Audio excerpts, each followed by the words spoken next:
तो त्याची आयडेंटिटी त्याच्या समाजाला पटवून देतो, पण ही गोष्ट उलटी आहे. आपल्या समाजाचा माणूस, धनगर समाजाचा माणूस स्वतःची आयडेंटिटी ही धनगर म्हणून करून देत नाही. त्याला भीती वाटते, त्याला स्वप्न पडतं की दुसरा समाज नाकारेन म्हणून. अरे तुला त्या 4 धनगरांच्या खांद्यावर जायचं असतं आणि जात कुणाची ही मिटत नसते, कितीही प्रयत्न केला त्या जातीच्या बाहेर पडण्याचा. कारण इतिहासाचा आणि जातीचा संबंध आहे. सलगरे सर, जर जात नसते तर इतिहास निर्माण झाला असता का, हा माझा एक प्रश्न आहे. मी इतिहासाचा एक अभ्यास विद्यार्थी आहे. मी आता नुकतंच MA करतोय, इतिहासाचा विषय अभ्यासतोय. 20 वर्षानंतर माझं शिक्षण पूर्ण करतोय. पुस्तकं जरी लिहिलं असलं तरी मी काही फार मोठा पराक्रम केला नाही. अनेक लेखकांनी वयाच्या 18व्या वर्षी, आपल्या अविनाशने 18व्या वर्षी पुस्तक लिहिलेलं आहे.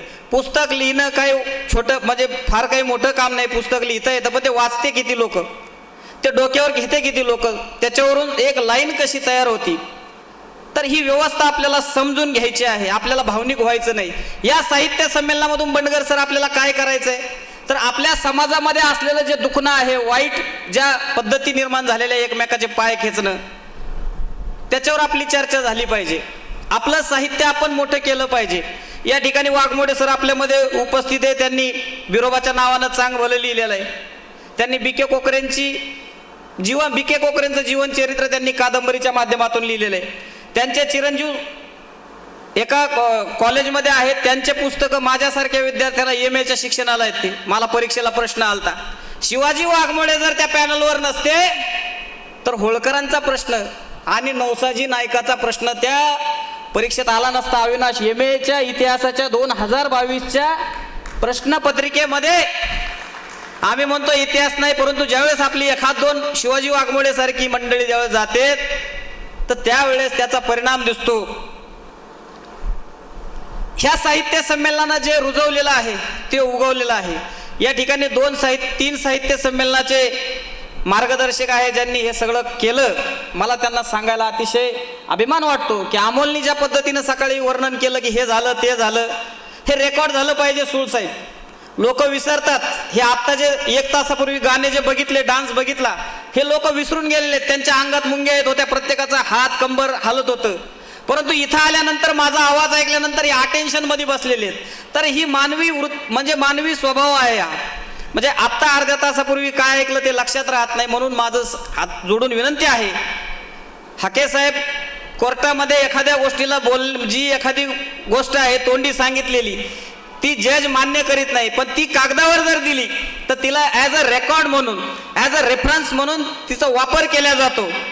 ही अतिशय सुंदर पत्रिका काढलेली, अनेकांनी फेकून दिली, परंतु माझ्याकडं 3 वर्षाच्या पत्रिका आहेत. कारण याच्यामध्ये माझं नाव आहे.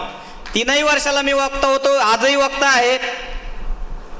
तर हा इतिहास आहे. ज्यावेळेस मी 80 वर्षाचा होईन, जर देवानं मला तेवढं वय दिलं, जगणं दिलं, तर माझा नातू, माझा मुलगा ते अभिमानाने सांगेन की माझा बाप, माझा आजा तिकडे सांगोल्याला जाऊन भाषण करून येत होता, ते कुठेतरी फिरत होता. हा इतिहास आहे.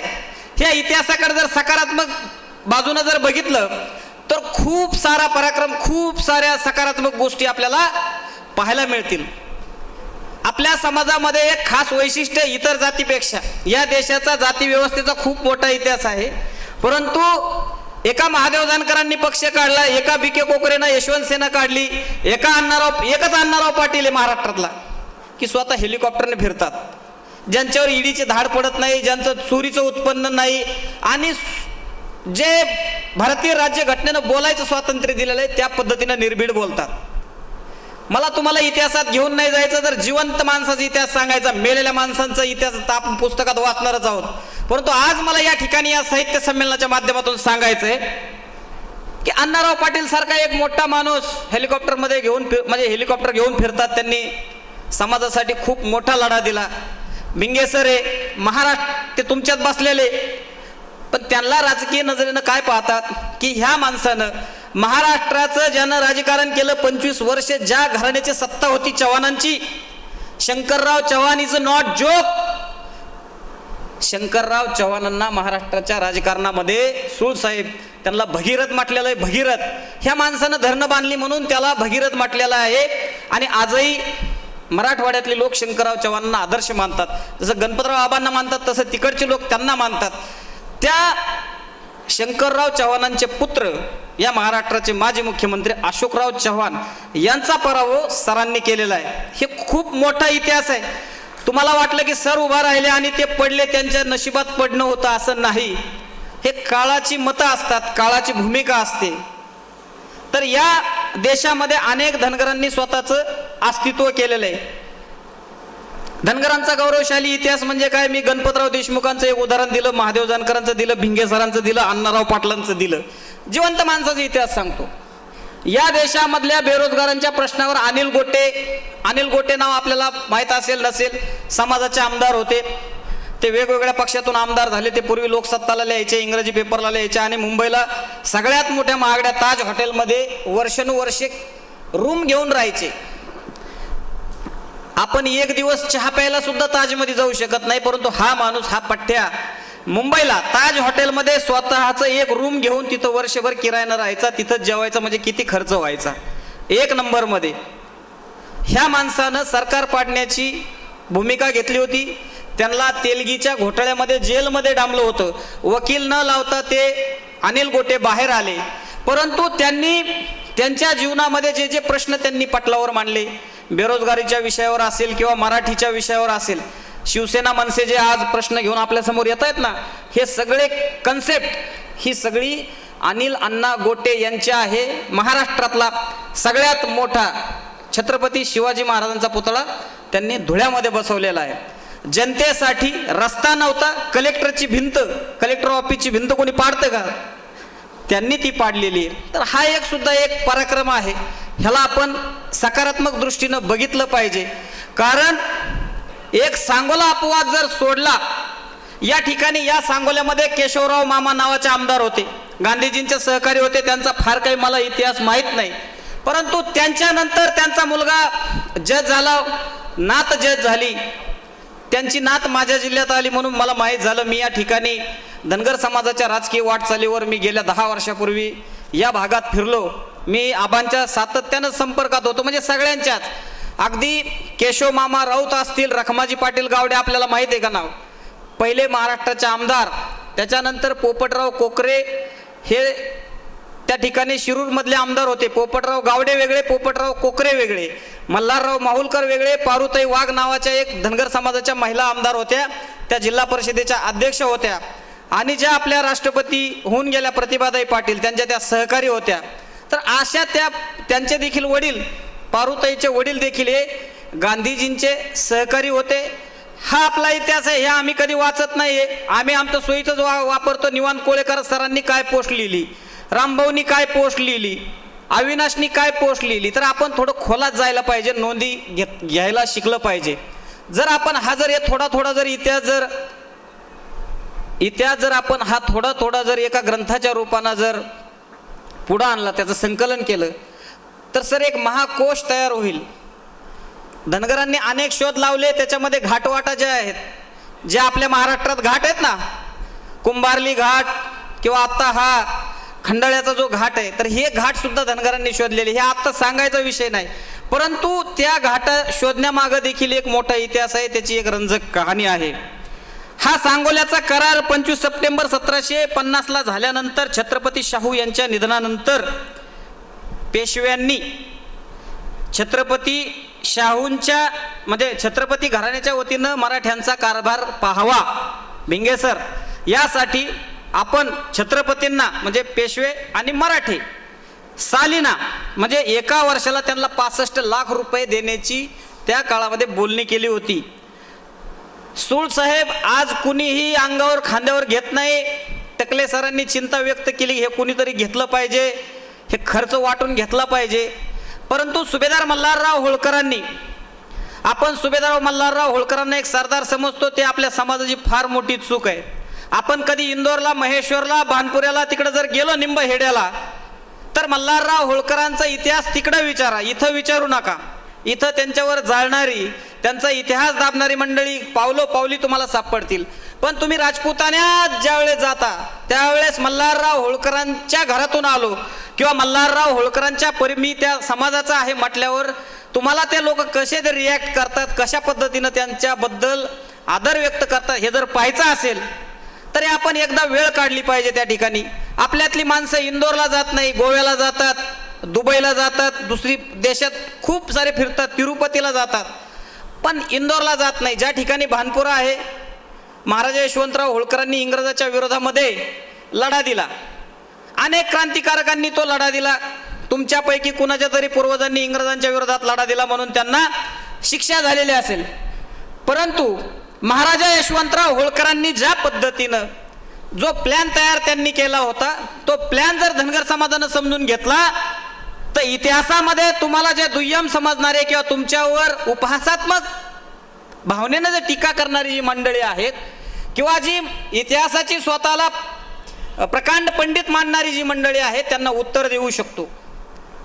महाराजा यशवंतराव होळकरांनी छोटी मोठी लढाई केली नाही, छोट्या मोठ्या लढाया त्यांनी बंद केल्या.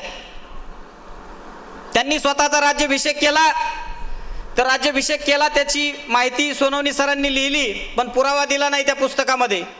अनेक लोक विचारायचे, ते म्हणले आहे लिहिलेलं आहे. मग ते पुरावे कुठं होते, तर ते पुरावे रामभाऊ लांडेंनी शोधले. या तुम्हाला ठामपणे सांगतो.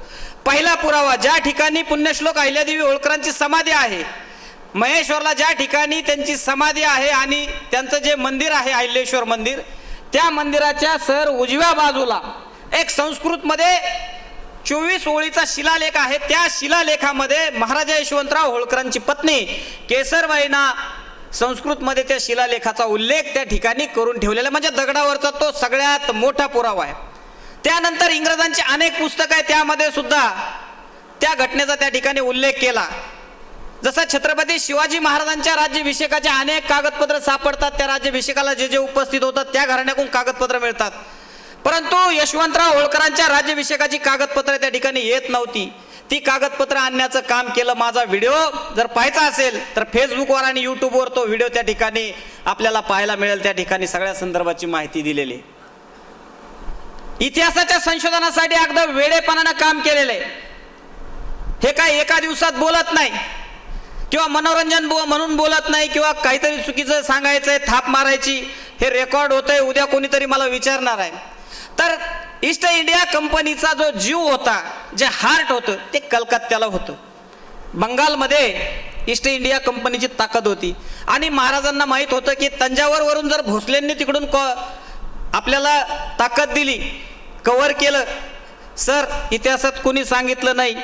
महाराजांच्या शेवटच्या आयुष्यातली जी गोष्ट आहे सुळसाहेब, ज्यावेळेस माणूस एखाद्या प्रगतीच्या शिखरावर जातो त्यावेळेस त्याला खाली कसं आणलं जातं, त्याला बदनाम कसं केलं जातं, हे कोणी उदाहरण देऊन सांगत नाही, प्रामाणिकपणे सांगत नाही. महाराजा यशवंतराव होळकरांचा जर पराक्रम सांगितला तर जे महाराष्ट्रातले किंवा देशातले इतर जे महापुरुष आहेत त्यांचं मोठेपण म्हणे कमी होतं, कमी. परंतु इतिहास काय सांगतो की ज्यांनी जे काम केलं ते आपण मान्य केलं पाहिजे, मोठेपणानं स्वीकारलं पाहिजे, तरच त्याला इतिहास म्हटला जातो. महाराजा यशवंतराव होळकरांनी काय केलं तर भानपुरा या गावी इंदोर पासून 220 किलोमीटर अंतरावर, इंदोर म्हणजे मध्य प्रदेश आणि राजस्थानची जी सीमा आहे, लाहोरच्या मोहिमेहून परत येताना मल्हारराव होळकरांनी तो रामपुरा आणि भानपुरा हा 945 गावाचा परगणा त्यांनी जिंकला होता.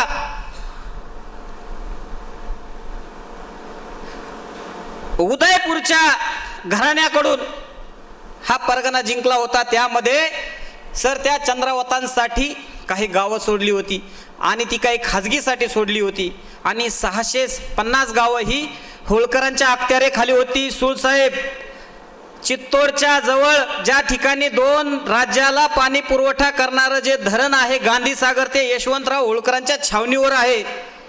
2 राज्याला पाणी पुरवठा करणारं, मी डायव्हर्ट करीत नाही, त्यांचं सांगतो की एवढी मोठी छावणी त्या ठिकाणी होती.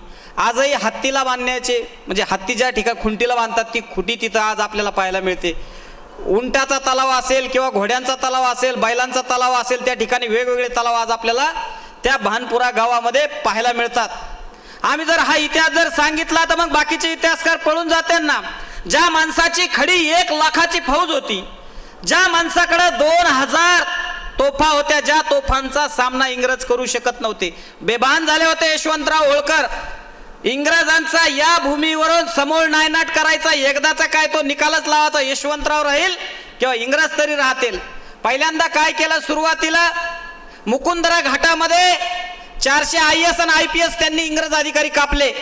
हाके सर, 400 अधिकारी, 1 वर्ष एक अधिकारी तयार करण्यासाठी इंग्रजांना 10 वर्ष लागायची एक अधिकारी तयार करण्यासाठी. त्यांचे किती अधिकारी कापले हे रेकॉर्ड सांगतो, रेकॉर्ड आहे. या मुकुंदरा घाटामध्ये ज्यावेळेस लढाई झाली त्यावेळेस त्यांचे अधिकारी मारले. इंग्रजांना लुटलं, म्हणजे आर्थिक डब घायला आणलं. इंग्रजांना सुद्धा कर्जाची गरज पडली होती. ब्रिटनमध्ये रिपोर्ट गेले, ब्रिटनमध्ये पत्र गेलं. ब्रिटनचा पंतप्रधान, पीट नाव आहे त्याचं, पीट, ते पत्र सुद्धा सोशल मीडियावर पाहायला मिळेल की तो पीट म्हणतो, अरे कोण यशवंतराव होळकर आहे, तुम्ही सगळ्यांना अंकित केलं परंतु एक होळकर तुम्हाला